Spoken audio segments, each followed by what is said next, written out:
So, just picture you. So, it's quite here.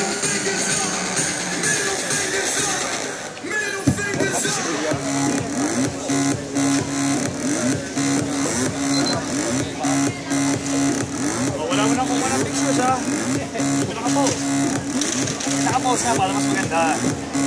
Ayan. Ayan. Atos kayo.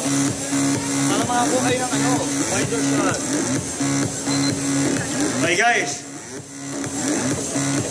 Mas maganda. Again, I would like to reiterate, mas maganda kung kita yung face. Diba? So maganda kung sa harap yung view nyo.